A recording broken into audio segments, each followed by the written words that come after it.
Praise the Lord. ஆண்டவருடைய நாம மகிமைப்படுவதாக. மீண்டும் ஒரு விசை உங்களை யாவரும் இந்த மார்னிங் டிவோஷன் வழியாக பார்ப்பதில் மிகுந்த சந்தோஷம். ஸோ இந்த டிசம்பர் மாதத்தில் அனலைஸ் யோர் செல்ஃப், உங்களை நீங்களே ஆராய்ந்து பாருங்கள் அப்படிங்கிற தலைப்பின் கீழாக ஒவ்வொரு வீடியோவும் நம்ம தியானித்து வருகிறோம். ஸோ முதலாவது வீடியோவில் மெச்சூரிட்டி, அந்த முதிர்ச்சியான வாழ்க்கை நமக்கு மிக மிக அவசியம் என்பதை குறித்து தியானித்தோம். போன வீடியோவில் நம்முடைய சுய மதிப்பு எப்படி இருக்கிறது, அதை எப்படி நம்ம கூட்டிக் கொள்வது அப்படிங்கிறதை குறித்து நாம் தியானித்தோம். இந்த காலை நேரத்தில் மூன்றாவதாக சேனல் யோர் இமோஷன்ஸ், உங்களுடைய உணர்ச்சிகளை சீரான நிலையில் வைத்து கொள்ளுங்கள் என்ற தலைப்பின் கீழாக ஒரு சில காரியத்தை நான் பகிர்ந்து கொள்ள விரும்புகிறேன். ஆண்டவராகிய இயேசு கிறிஸ்து அல்லது தேவன் நம்ம எல்லாரையும் படைக்கும் பொழுது நம்ம எல்லாருக்குள்ள எதை கொடுத்திருக்கிறார் அப்படின்னா இமோஷன்ஸ். இந்த உணர்ச்சிகள் என்ன பண்ணியிருக்காரு அப்படின்னா தேவன் தந்திருக்கிறார். இந்த இமோஷன்ஸ் தேவன் தந்தது.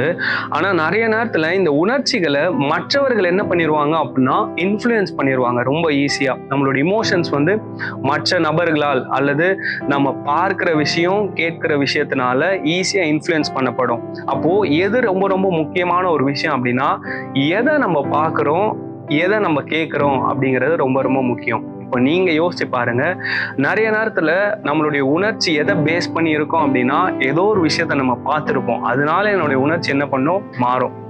ஏதோ ஒரு விஷயத்த நான் கேட்டிருப்பேன், அதனால என்னுடைய இமோஷன் என்ன ஆகும் அப்படின்னா சேஞ்ச் ஆகும். அப்போ நம்மளுடைய இமோஷன்ஸை எப்படி நம்ம ஃபீட் பண்றோம், எப்படி அதற்கு ஊட்டுகிறோம் அப்படிங்கிறது ரொம்ப ரொம்ப முக்கியமான ஒரு விஷயம். எதை நம்ம பார்க்குறோம், எதை நம்ம கேட்குறோம் அப்படிங்கிறத சரியா சிந்தித்து பார்த்து தெளிவான காரியத்தை என்ன பண்ணோம் அப்படின்னா பிடித்து கொள்ள வேண்டும்.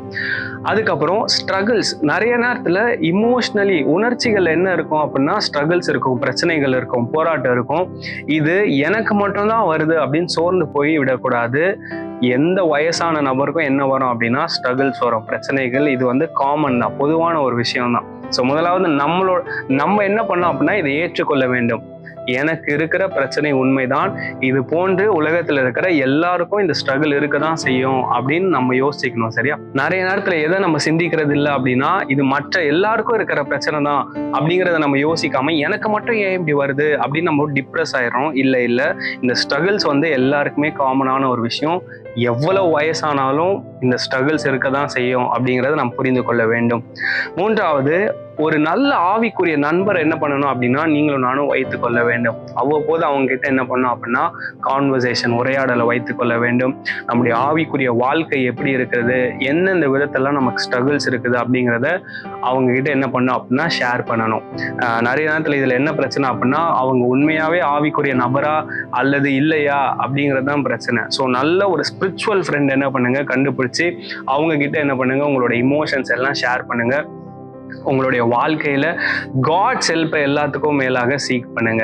ஸோ உங்களுடைய இமோஷன்ஸை சேனல் பண்றதுக்கு அல்லது சீரான நிலைமையில் வைத்து கொள்வதற்கு நல்ல ஒரு ஆவிக்குரிய நண்பரை, அதுக்கப்புறமா தேவனுடைய உதவியை நாடுங்கள். நீங்க எதை பார்க்குறீங்க, எதை கேட்குறீங்க அப்படிங்கிறது ரொம்ப ரொம்ப முக்கியமான ஒரு விஷயம்.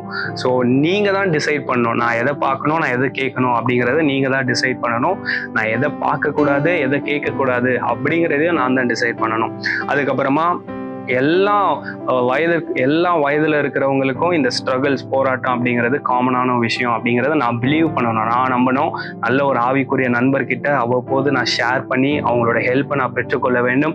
எல்லாவற்றிற்கும் மேலாக தேவனிடத்தில் என்னுடைய உணர்ச்சிகளை நான் கொட்டி விட வேண்டும். தேவனுடைய உதவியை நாடுகின்ற நபராக நான் இருக்க வேண்டும். இந்த 11 மாசத்துல ஒருவேளை நம்ம இதை செய்ய தவறு இருப்போம் அப்படின்னா இந்த 12வது மாதத்துல இதை சரி செய்து கொள்ள ஆவியானவர் நமக்கு கிருபை தருவாராக. இந்த 12வது மாதத்தில் நம்முடைய உணர்ச்சிகளை சீரான நிலைமையில் வைத்துக்கொண்டு புதிய ஒரு வருஷத்துக்குள்ள பிரவேசிக்க தேவன் நமக்கு உதவி செய்வாராக. சேனல் யோர் இமோஷன்ஸ், உங்களுடைய உணர்ச்சிகளை சீரான நிலையில் வைத்துக் கொள்ளுங்கள். God bless you.